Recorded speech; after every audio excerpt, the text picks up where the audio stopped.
নমস্কার, আমি Sujit Kumar Mondal, Sujit sir, Gitanjali study centre থেকে বলছি। কেষ্টপুর মাঝেরপাড়ার গীতাঞ্জলি স্টাডি সেন্টার 2007 সালে যাত্রা শুরু করেছিল হাতে গোনা 10টি বাচ্চা ও 3 জন শিক্ষক শিক্ষিকা নিয়ে। ওই সময় ছিল কোচিং সেন্টার, আজ স্টাডি সেন্টার।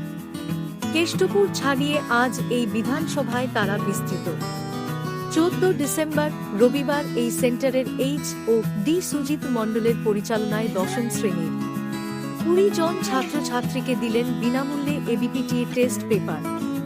ছাত্রছাত্রী, অভিভাবক মহল অভিভূত। দেখতে থাকুক, সঙ্গে থাকুন বিশ্ব বার্তা নিউজ টিভি।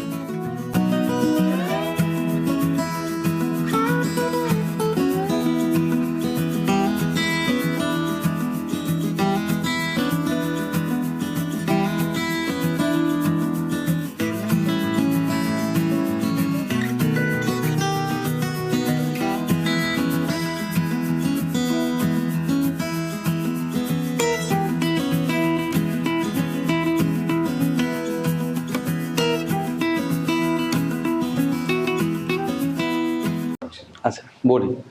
প্রথমে আমাদের যাত্রা শুরু হয় এই কোচিং এর 2007 সালে। 3 জন শিক্ষক, 5 জন ছাত্রছাত্রী নিয়ে আমাদের এই যাত্রা পথ শুরু হয়েছিল। বর্তমানে এখন আমাদের ফ্যাকাল্টি অর্থাৎ টিচার সংখ্যা এখন 23-এর কাছে এবং ছাত্র সংখ্যা 300-র উপরে। এটা শুধু আমাদের প্রচেষ্টা, আমাদের শিক্ষক শিক্ষিকা যারা আছেন তাদের অদম্য প্রচেষ্টা, তাদের সহযোগিতা, ছাত্রছাত্রীদের ভালোবাসা, গার্জেনদের ভালোবাসা, সর্বোপরি এই এরিয়ার মানুষের একটা আমার প্রতি ভালোবাসা, আমাদের কোচিং সেন্টার অর্থাৎ গীতাঞ্জলির প্রতি একটা ভালোবাসা রয়েছে। মূল উদ্দেশ্য হচ্ছে এখানে আমাদের তো প্রথমত 5 to একদম MA পর্যন্ত উচ্চশিক্ষার ব্যবস্থা এখান থেকেই হয়ে যায়। তার সঙ্গে বর্তমানে আমরা অ্যাড করেছি চাকরির পরীক্ষা, বিভিন্ন ধরনের কম্পারেটিভ চাকরির পরীক্ষা, স্পোকেন ইংলিশ, ড্রয়িং, এগুলো তো হচ্ছে, প্লাস পুঁথিগত বিদ্যা যেটা থাকছে, মানে 5 to MA সমস্ত স্ট্রিম সায়েন্স, আর্টস, কমার্স সব ইন্ডিভিজুয়াল এক্সপার্ট টিচার দিয়ে করানো হয়। সাবজেক্ট একটু বলে নিই। তো এর ভিত্তিতে আমরা কি করছি যে পুরো এটা আমাদের ইংলিশ মিডিয়াম এবং বাংলা মিডিয়াম সমস্তটা, আগে ইংলিশ মিডিয়ামটা ছিল না আমাদের, রিসেন্ট আমরা ইংলিশ মিডিয়ামটা ইনক্লুড করেছি, ঠিক আছে। আর আজকে কর্মসূচি যেটা, যে প্রথমত আমার প্রথম থেকে ছোটবেলা থেকে একটা ইচ্ছে ছিল সমাজের জন্য কাজ করব।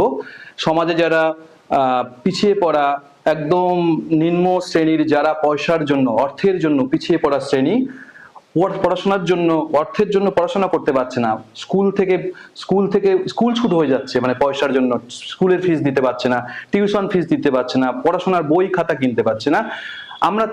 আমার ইচ্ছা এবং আমাদের টিমের ইচ্ছা যে তাদের পাশে থাকবো আমরা, তাদের পাশে থেকে সাধারণত তারা এই ন্যূনতম শিক্ষা থেকে যেন তারা বঞ্চিত না হয় কোনো কারণে, এটাই আমাদের মূল উদ্দেশ্য। সেই উদ্দেশ্যকে মাথায় রেখেই আমরা এই বছর ফার্স্ট স্টার্ট করেছি এই বিনামূল্যে ছাত্রছাত্রীদের হাতে টেস্ট পেপার তুলে দেওয়া। এরপরে আমরা এটা বড় পরিসরে কাজ করবো, সেই মানসিকতার হাতে তুললাম। আমরা পরবর্তী বছরে আমরা এই এরিয়ার ছাত্রছাত্রীদের হাতে তুলে দেবো, যারা প্রকৃত, যাদের প্রয়োজন, যারা সত্যি কিনতে পারছে না, অথবা টেস্ট পেপারটা দরকার এবং মেধা সম্পন্ন স্টুডেন্ট, তাদের হাতে তুলে দেবো। পরবর্তীতে এই পরিসরটা আরো বাড়াতে একটা জায়গায় আমরা হয়তো ওয়েস্ট বেঙ্গলে কাজ করতে পারি, সেই মানসিকতায় আমাদের সেই জায়গা লোকেশন চয়েস করা হয়ে গেছে। জাস্ট আমরা সেটাকে নিয়ে ডেকোরেশনের কাজ করে মার্চ এপ্রিল থেকে আমরা নিউ সিজন স্টার্ট করব। আমি বলেছিলাম, ব্যাখ্যা করেছিলাম, এটা হচ্ছে সোনারপুর মৌজায় খেয়াদহ অঞ্চলের ঝিনুকপোতা বলে একটা গ্রাম আছে, প্রত্যন্ত গ্রাম। সেখানে একটা বাইক বা সাইকেল ছাড়া অন্য কোনো গাড়ি যায় না। এখনো আমরা এই যুগে এসে 2025-এ এসেও এখনো এই ধরনের জায়গা রয়েছে। তো সেখানে একটা বড় পুকুর আছে, পুকুরের চারিদিকে 19খানা বাড়ি আছে, 19টা ফ্যামিলি নিয়ে সেখানে টোটাল ওই পাড়াটা, ঝিনুকপোতা গ্রামটা। তো ওখানে বাচ্চাগুলো দেখলে খুব কষ্ট হয়। আমি একদিন গেছিলাম যখন, যে ওদের পরনে ঠিকঠাক জামা নেই, মানে আমরা যে ইউজ করা জামাগুলো দিচ্ছি সেগুলো ওদের কাছে মনে হয় একদম নতুন। আমরা সেটা করেছি, ওদেরকে পুজোর সময় নতুন জামা কাপড় দিচ্ছি গত বছরে। তো ওদের কাছে ওই জামা কাপড়টা নতুন, এবার ওদের ঠিক মতো খাওয়া হয় না। গার্জেন গুলো যারা বাবা মা, কোনোদিন কাজ করলো তো তারা খেলো, কোনোদিন কাজ করলো না, আধা পেটে রইলো, ঠিক আছে। একটু খাওয়া দাওয়ার ব্যবস্থা করেছিলাম, তাদের একটু বই খাতা এই সমস্ত দিয়েছিলাম, আর নতুন জামা কাপড় দিয়েছিলাম। তো আগামীতে আমরা একটু ভালো করে ওদের সঙ্গে ওদের হেলথ সবকিছু ওই পাড়াটাকে নিয়ে আমরা কাজ করতে চাই। কিছু বিষয়ের ওপর ডিপেন্ড করে আজকে গীতাঞ্জলি এত বেশি সাফল্যের শীর্ষে উঠে এসেছে। যেমন আমাদের এখানে প্রত্যেকটা সাবজেক্ট ভিত্তিক শিক্ষক শিক্ষিকা রাখা আছে এবং আমাদের কম্পিটিটিভ এক্সাম প্লাস প্রতিটা মাসে আমাদের এক্সামের ব্যবস্থাও রয়েছে। কিছু কিছু বিশেষ পদ্ধতির মাধ্যমে আমরা আজ পর্যন্ত এগিয়ে চলছি, আমরা সাফল্যের শীর্ষের দিকে এগোচ্ছি। ভবিষ্যতে চেষ্টা করব এই শীর্ষটা যেন আমরা ধরে রাখতে পারি, আমাদের গীতাঞ্জলি যেন সাফল্যের শীর্ষে যুগের পর যুগ চলতে পারে। আর আমি এখানে 2014 থেকে কোচিংয়ে রয়েছি। কোচিংয়ের একটি মাত্র বিষয়ের সাথে যুক্ত, যেটির নাম হলো হোম ম্যানেজমেন্ট। বর্তমানে সেই সাবজেক্টটা SDRM নামে পরিচিত।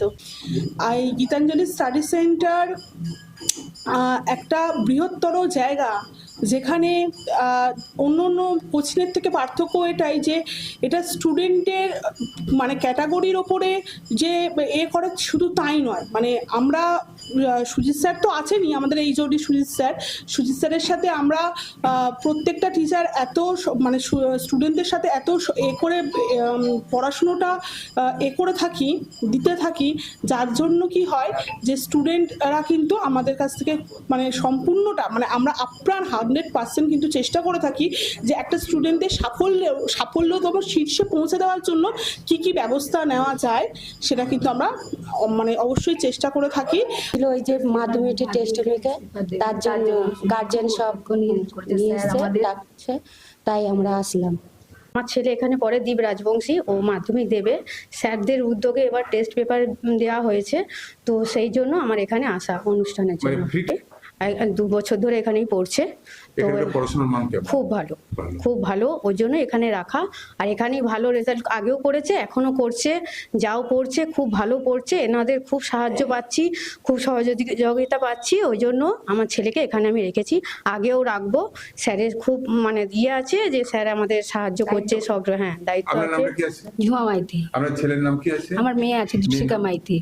কিসের জন্য আমরা এসেছি? হ্যাঁ, মাধ্যমিকে টেস্ট পেপার দেবে স্যার, বলুন সুজিত স্যার উনি উদ্যোগ করেছেন দেওয়ার জন্য। স্যারের খুবই ভালো ব্যবহার, স্যারের খুবই অভিজ্ঞতা। মানে এখানে আমার বড় মেয়েও পড়তো, রিয়া মাইতি, খুবই ভালো সবকিছু, উনি দেখাশোনা সবকিছু মানে এত গাইডলাইন করে ছেলে মেয়েদেরকে বলার মতো। অ্যাকচুয়ালি সুজিত মণ্ডল আমার সম্পর্কিত দাদা হয়। খুব ভালো লাগছে, আমি অনেকদিন ধরে শুনছি ও কোচিং সেন্টার চালাচ্ছে। আমাকে অনেকবার ইনভাইট করেছে কিন্তু আমি আসতে পারিনি আমার বিভিন্ন রকম কাজের সমস্যার জন্যে। তো আজকেও একটা কাজ ছিল, তো আমি একটু আসতে লেটও করে ফেলেছি। তো আগামী দিনে ইচ্ছা আছে এই কোচিং সেন্টারে হাত ধরে যদি কিছু সমাজসেবা, ও যেটা ওর মোটো আছে, ওর যেটা চাইছে আগামী দিনে, ও অনেক বিস্তৃতভাবে আকারে একটু কাজ করতে চাইছে এডুকেশনের উপরে মেনলি। তো এডুকেশনটা তো একটা ছোটো ব্যাপার না, এডুকেশনটা অনেক একটা বড় বিস্তৃত জায়গা। তো আমরা চেষ্টা করবো, আমি বিশেষ করে পার্টিকুলার আমি ইন্ডিভিজুয়ালি চেষ্টা করবো ওকে অনেকটা সাপোর্ট দেওয়ার। কারণ যেহেতু চাইল্ড প্রোটেকশানে আছি, কলকাতা ডিস্ট্রিক্টেও একটা টাইম ছিলাম, এখন ওই পূর্ব মেদিনীপুর ডিস্ট্রিক্টে চলে গেছি। কে টেস্ট পেপার বিতরণী অনুষ্ঠান ছিল ছাত্রছাত্রীদের জন্য। কোন ছাত্রছাত্রীদের জন্য? এটা সম্পূর্ণ মাধ্যমিকে ছাত্রছাত্রী যারা রয়েছে তাদের জন্য। এটা কি প্রথম বছর দেওয়া হচ্ছে? হ্যাঁ, এই অনুষ্ঠানটা এবার প্রথমবার শুরু করা হলো। এখানে আমি অ্যাজ এ টিচার হিসেবে আমি এসেছি, এখানে আমি সুজিত স্যারের আমন্ত্রণে আমি এসেছি। আর এখানে মাধ্যমিক ক্যান্ডিডেটদের একটা টেস্ট পেপার ডিস্ট্রিবিউশন ছিল, আর আমি এখানে মানে পড়াতাম। আমি এখন এখন পড়াই না, কিন্তু গীতাঞ্জলি পরিবারের সাথে যুক্ত এবং একটা অভিনব উদ্যোগ স্যারের। তার আমাদের যে HOD ছিলেন সুজিত স্যার, তিনি আজকে যে টেস্ট পেপার বিতরণ করছেন, এটা খুব মহৎ কাজ।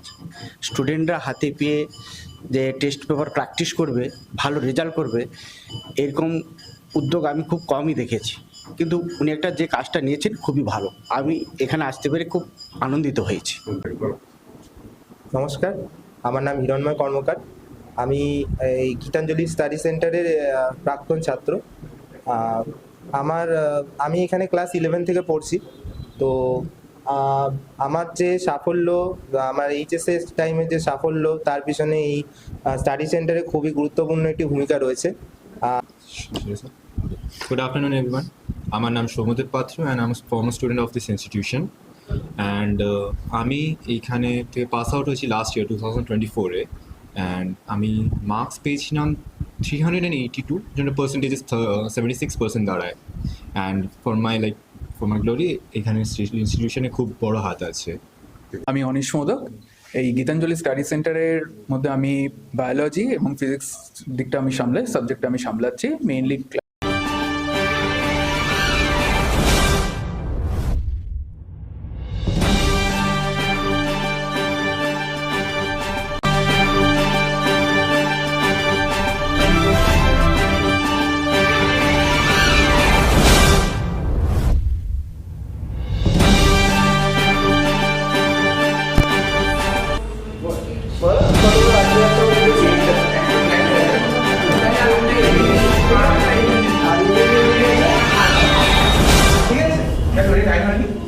এবার আমরা দেখে নেবো কোথায় কি আছে না আছে, ঠিক আছে?